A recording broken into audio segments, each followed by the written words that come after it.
welcome to the Cardinal Way for Men Live. My name is Ed Cardinal. A couple of weeks ago, I posted a quote that is a great segue into tonight's topic. I'm gonna read it. The people we surround ourselves with either raise or lower our standards.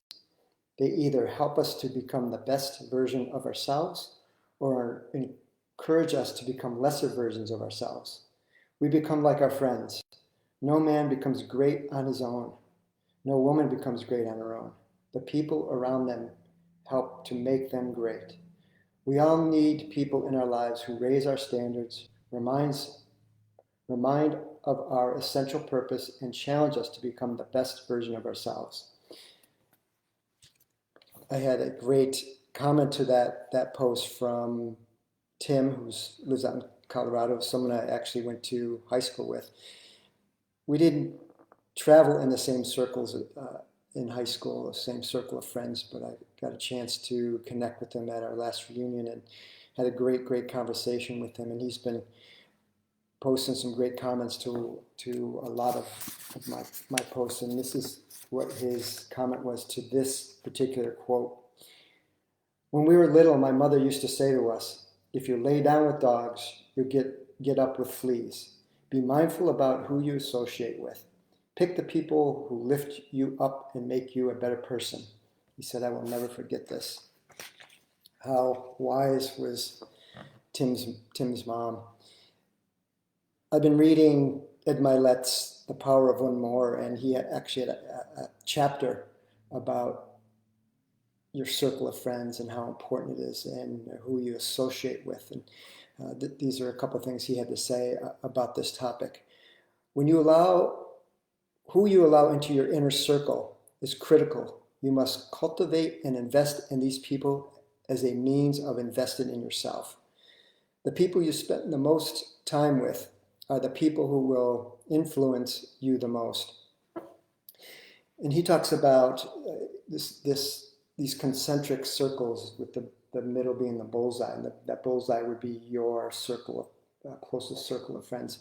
But as you move in, the relationships get deeper and more intimate, so it'll be more casual on the outside. The friends that we keep are a reflection of ourselves.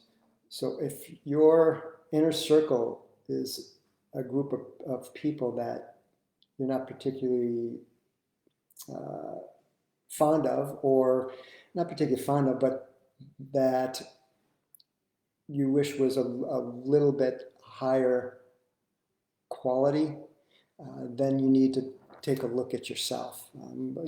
It's important to do that anyways, and I'm going to talk about that in a little bit. Your inner circle of people, as I said, those are the people that you connect with on a deeper level, a more profound level. And some of the qualities of those people that you want, and I'm just thinking about my inner circle of friends. They're loyal, committed, like-minded. There's a bond, there's a trust. There is a support of my dreams, collaboration, not competition. We celebrate successes, yet we're there for each other during challenging times, during times when we need to grieve. They're emotionally mature, and you feel good after you've been with them. Even that if that's through a phone conversation, if you can't see them in person. I'll never forget this yoga workshop I went to. It was a very well-known yoga instructor. And he talked about as he gets older, he really is selective about how he spends his time and who he spends his time with, because as we get older, our time is limited, our energy is limited. So we don't want to waste it with things and people that aren't going to add value to our lives and lift us up. So before we assess who needs to be in our inner circle, there's a few things we need to do first. And the number one is to assess yourself. Assess your relationships. Are you in control of your relationships? What I mean by that is, are you staying in relationships because they're convenient, because they're safe, because you're afraid to leave them, you're afraid to hurt someone's feelings? That's what I mean by, are you in control of your relationships? Do you feel depleted by these relationships, or do they feed you? That is a great question to ask yourself. Also assess your habits and activities. Are they worth your time and energy?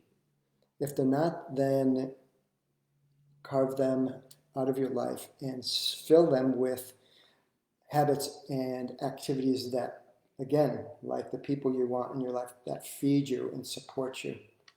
And then lastly, you can then assess others. Assess the people that you want in your inner circle. Right? I want to read something out. I love to save quotes, and this is in relationships to sometimes you need to let go of people. We outgrow people, places, and things as we unfold. We may be saddened when our old friends say their piece and leave our lives, but let them go. They were at a different stage, looking in a different direction. They stood still while you advanced in your thoughts and aspirations, and the friendships was strained for a long time, but neither party had the heart to let it go. Remember, we have no duty to drag them along with us as we grow. There is nothing to give each other anymore, and one day you will see a stranger behind the eyes you once thought you knew. So be very selective and mindful about who you let into that inner circle, and make it quality, not quantity. For some reason, I kept on coming up with the number 5. I guess that might be a good number to have in your inner circle. I also have heard the saying, your income is the average of your 5 best friends. And again, if your wealth and your income is not where you want it to be, look at the company you're keeping, right? And make some changes. And again, it happens within yourself.